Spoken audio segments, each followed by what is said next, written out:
was conceived as early as 1904, when half a dozen European countries' football federations met in Paris to form FIFA. Somewhat grandiosely, the participants allocated to themselves the sole right to organise a world championship. South American football was then in an admittedly lusty infancy. The millionaire sportsman and benefactor Sir Thomas Lipton initiated a trophy bearing his name to be competed for each year by Uruguay and Argentina. But it would be some years before the subcontinent would make an impact on the game, and 1938 before the Brazilians would mount what became so strong a challenge. The bridge to the World Cup was the Olympic tournament. It had been active since 1908, when, as in 1912, a powerful United Kingdom team consisting chiefly of amateurs playing for professional clubs, such as Vivian Woodward of Spurs and Chelsea, defeated a resilient Denmark team in the London and Stockholm finals. By the end of the Great War, however, when the Olympics resumed in 1920 in Belgium, the tournament was well on its way to being dominated by amateur teams made up of concealed professionals. It was in the Parisian Olympics of 1924 that South America, and Uruguay in particular, emerged as a power. A brilliant Uruguayan team, combining great technical skill with physical ardour, won the title and did so again in Amsterdam 4 years later, beating an almost equally powerful Argentine team in a replayed final. Amateurism in one form or another would be a constant of Olympic soccer for many years to come, but its wilder abuse quite clearly had to be curbed, and so it was that the World Cup was born. Other countries have their history, said Ondino Vieira, the manager of Uruguay's 1966 World Cup team in England. Uruguay has its football.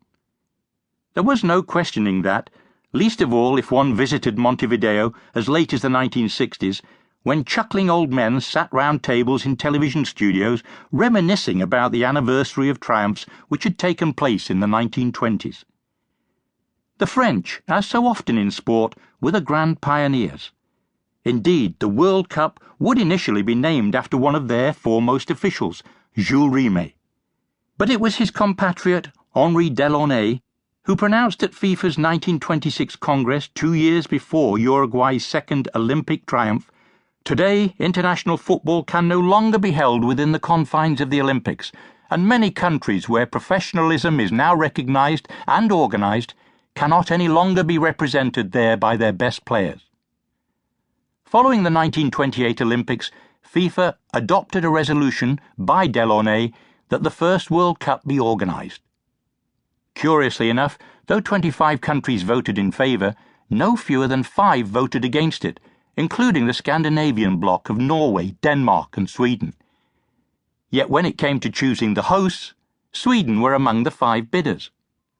But Uruguay won, emphasising the fact that 1930 would be the centenary of their independence and offering to cover the expenses of every other contestant.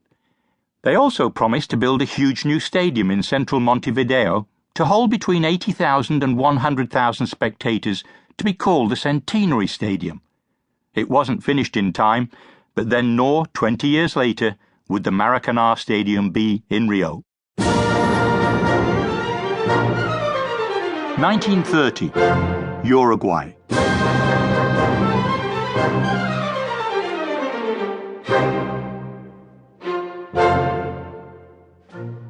Montevideo, the capital of Uruguay, was a busy port on the estuary of the Rio de la Plata.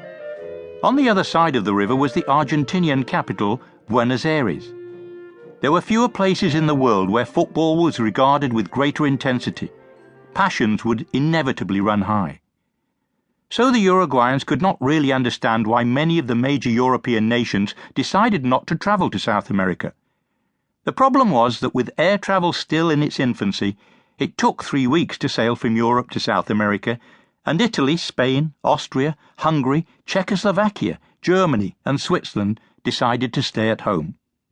This had future consequences. Uruguay would refuse to compete in a World Cup till 1950, and then only when it was played in South America. So, in the event in 1930, only 4 European countries made the long journey. France, not yet the force they would become, Belgium, Romania and Yugoslavia. And Romania's King Carol himself went round the various big